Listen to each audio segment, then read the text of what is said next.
দাঁড়াও দাঁড়াও, তোমাদেরও এই গরমে খুব বেশি হেয়ার ফল হচ্ছে? হ্যাঁ, আমারও খুব বেশি হেয়ার ফল হচ্ছে। তাই আমার একটা বন্ধু আমাকে সাজেস্ট করলো যে হিমালয়ার অ্যান্টি হেয়ার ফল ক্রিমটা লাগাতে। তো এটা হচ্ছে আমার ফার্স্ট টাইম। ভাবলাম চলো তোমাদের সাথে রেজাল্টটা শেয়ার করা যাক।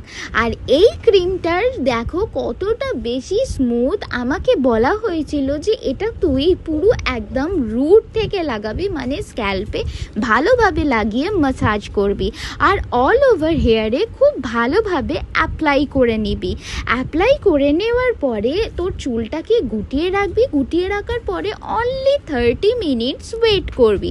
ওয়েট করার পরে তোকে কি করতে হবে, প্রথমত জল দিয়ে ভালো করে এই ক্রিমটাকে ওয়াশ করে নিতে হবে। ওয়াশ করে নেওয়ার পরে তুমি যে শ্যাম্পু ইউজ করো সেই শ্যাম্পুটা দিয়ে খুব ভালো করে শ্যাম্পু করে নেওয়ার পরে তারপরে কন্ডিশনার অ্যাপ্লাই করে দিতে হবে। তোমাদের সামনেই আমি আমার এই রেজাল্টটা শেয়ার করছি। হ্যাঁ, একটু আধটু প্রথমে হেয়ার ফল হবে, কিন্তু ইউজ করতে করতে তোমরা এটাই দেখতে পাবে যে হেয়ার ফলটা অনেকটাই